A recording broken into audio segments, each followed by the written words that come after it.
आज मैं श्रीमद् भागवत महापुराण के तृतीय स्कंध के 11वां अध्याय मनवंतर आदि काल विभाग का वर्णन पढ़ने जा रही हूँ। कृपया आप लोग भी इसे श्रवण करें।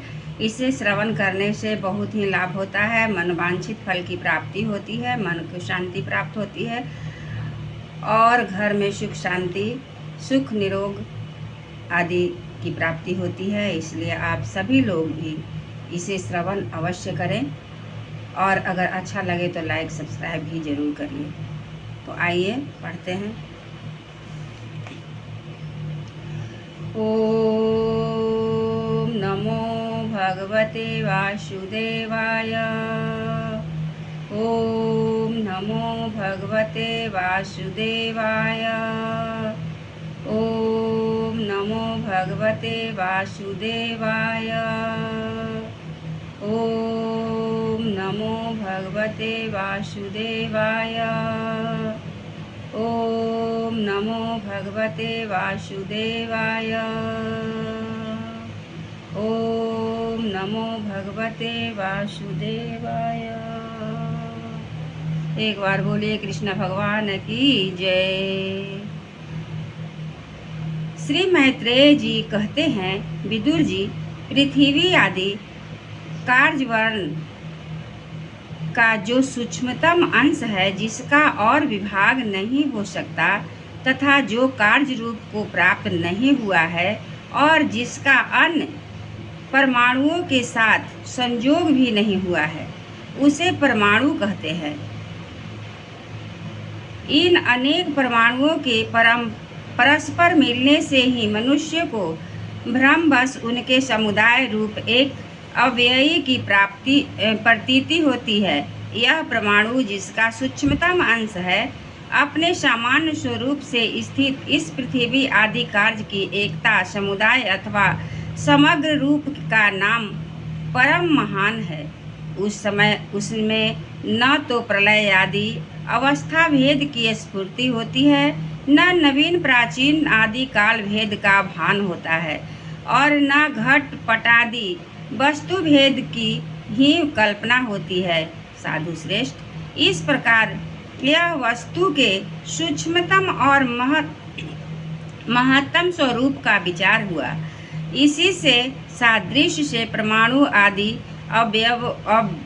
अवस्थाओं के में प्राप्त होकर व्यक्त पदार्थों को भोगने वाले सृष्टि आदि में समर्थ अव्यक्त स्वरूप भगवान काल की भी सूक्ष्मता और स्थूलता का अनुमान किया जा सकता है।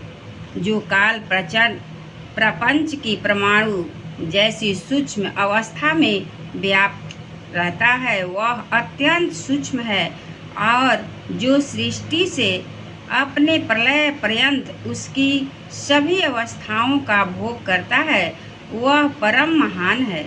जो परमाणु मिलकर एक अणु होता है, दो परमाणु मिलकर एक अणु होता है और तीन अणुओं के मिलने से एक त्रैश्रेणु होता है, जो झरोखे में से होकर आई हुई सूर्य की किरणों के प्रकाश में आकाश में उड़ता हुआ देखा जाता है।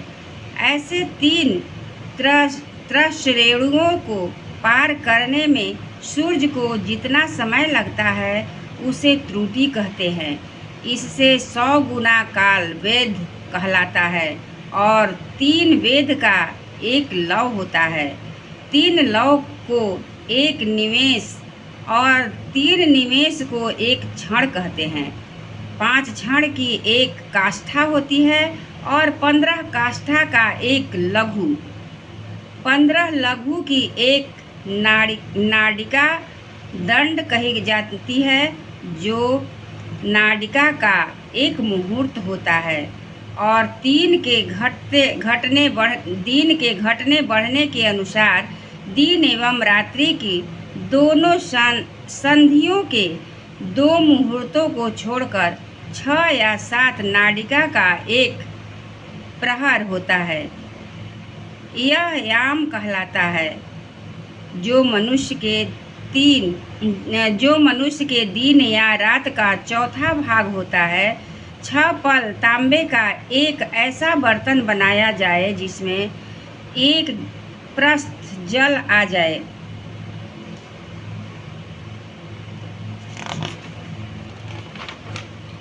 आ सके और 4 मासे सोने की 4 अंगुल लंबी सलाई बनवाकर उसके द्वारा उस बर्तन के पेंदे में छेद करके उसे जल में छोड़ दिया जाए। जितने समय में एक प्रस्थ जल उस बर्तन में भर जाए, वह बर्तन जल में डूब जाए, उतने ही समय को एक नाड़िका कहते हैं। विदुर जी, 4 पहर के मनुष्य के दिन और 4 रात होते हैं और 15 दिन रात का एक पक्ष होता है, जो शुक्ल और कृष्ण भेद से 2 प्रकार का माना गया है। इन दोनों पक्षों को मिलाकर एक मास होता है, जो पितरों का एक दिन रात है। 2 मास का एक ऋतु और 6 मास का एक अयन होता है। अयन दक्षिणायन और उत्तरायण भेद से 2 प्रकार का है। ये दोनों अयन मिलकर देवताओं के एक दिन रात होते हैं तथा मनुष्य लोक में ये वर्ष या 12 मास कहे जाते हैं। ऐसे 100 वर्ष की मनुष्य की परम आयु बताई गई है। चंद्रमा आदि ग्रह, अश्विनी आदि नक्षत्र और समस्त तारा मंडल के अधिष्ठाता काल स्वरूप भगवान सूर्य परमाणु से लेकर स्वत्सर पर्यंत काल में 12 राशि रूप संपूर्ण भुवन कोश की निरंतर परिक्रमा किया करते हैं। सूर्य, बृहस्पति, श्रवण, चंद्रमा और नक्षत्र संबंधी महीनों के भेद से यह वर्ष ही संवत्सर, संवत्सर, परिवत्सर, ईरावत्सर, अनुवत्सर और वत्सर कहा जाता है। विदुर जी, इन 5 प्रकार के वर्षों की प्रवृत्ति करने वाले भगवान सूर्य की तुम उपहार आदि समर्पित करके पूजा करो। ये सूर्य देव पंचभूतों में से तेज स्वरूप है और अपनी काल शक्ति से बीजादि पदार्थों की अंकुर उत्पन्न करने की शक्ति को अनेक प्रकार से कार्यान्मुख करते हैं। ये पुरुषों के मोह निवृत्ति के लिए उनकी आयु का क्षय करते हुए आकाश में विचरते रहते हैं और ये ही सकाम पुरुषों को आज्ञादि कर्मों से प्राप्त होने वाले स्वर्गादि मंगलमय फलों का विस्तार करते हैं। विदुर जी, मुनिवर आपने देवता, पितर और मनुष्य की परमायु का वर्णन तो किया। अब जो सनकादि ज्ञान मुनि जन त्रिलोकी से बाहर कल्प से भी अधिक काल तक रहने वाले हैं, उनकी भी आयु का वर्णन कीजिए। आप भगवान काल की गति भली भांति जानते हैं, क्योंकि ज्ञानी लोग अपनी योग सिद्ध दिव्य दृष्टि से सारे संसार को देख सकते हैं।